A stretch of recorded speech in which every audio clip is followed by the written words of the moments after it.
Hey everybody, this is Jeff Clemmer with Realty Springside, and I'm so glad that you're taking a moment to watch this video.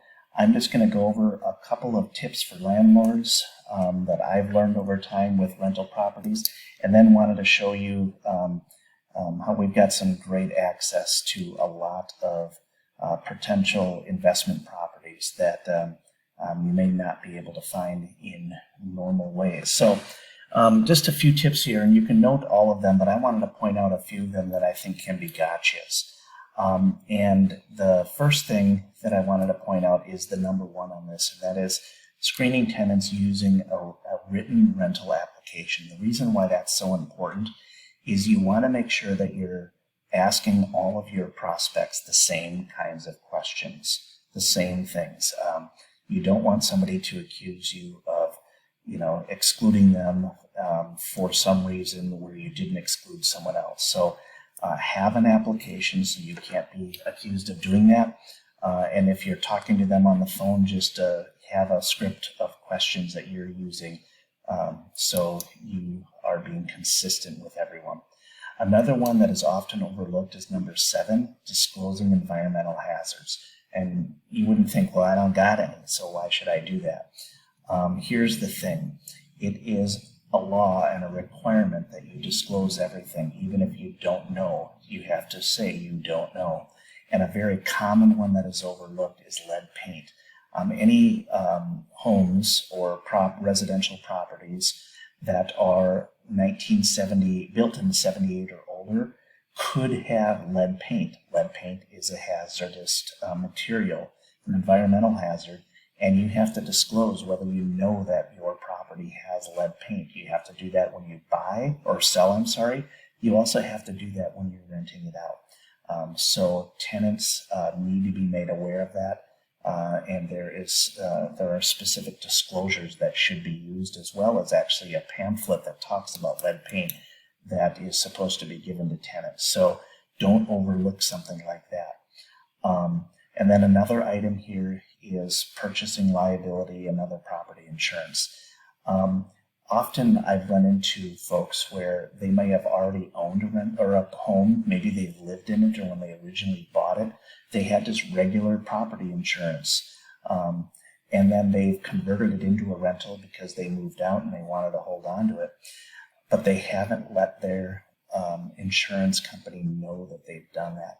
It is absolutely critical that you do that. I learned the hard way on that one. So you need to call your property insurance person and let them know that it's now being used as a rental. And yes, it can increase your rental rates a bit, but you can offset that because you can remove a lot of the personal property coverage that you've had. You don't want to remove it to the point of not having enough to cover, appliances and things like that. But you don't have to cover all of your own stuff because it's tenants' stuff that's in it now. So those are just a few that I wanted to point out, but there's a lot of great tips, and I can talk to you about these and many others if you want to reach out to me. The next thing that I'm going to point out are just a few ways that we can find properties for you. So what we're looking at here are a few hundred properties in the greater Twin Cities area and a little bit beyond, and also eastern or western Wisconsin. But these are properties that are not for sale on the MLS, but they're still distressed in some way. And we define distressed as in different stages of the foreclosure process, or maybe they are a trustee sale where somebody has passed away and now the home is getting sold because of that death. So you can see that there's a lot of them, but if I just go and grab one of these and we can look at it here, it gives all kinds of information that will be helpful as we try to analyze whether it's a property that you might have an interest in. It talks, of course, about who the homeowner is, but it talks about the property itself, some of the features with the address. We can find out, what typical rents would be.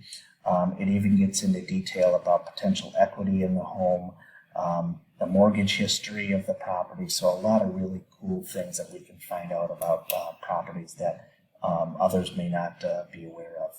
And then we can also look on the MLS, and there's ways that we can actually look and see if they're distressed in any way. But these are homes that are currently for sale, and there's some type of distress there, meaning that either it is a possible short sale, which I can get into detail on that if you want to reach out, or it could be bank-owned property. There's a variety of reasons why it could be distressed, as we call it. So here are 101 of them. And if we just grab one, we can look at detail of a particular home. We can see pictures in this case if we want to look at them. And then also detail on the home, some remarks about the property, and then this is kind of secret stuff for agents, but it will say information that that we might be aware of that you can't see if you find this out on one of the websites that show homes for sale on the MLS.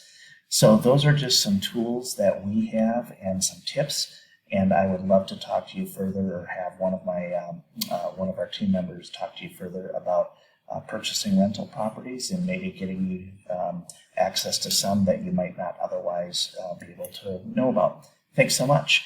And if you want to get a hold of me directly, you can reach me at 651-398-7270, 651-398-7270, or you can actually just text Coach Jeff to 85377. Coach Jeff, all one word, to 85377. Thanks so much, and have an awesome day.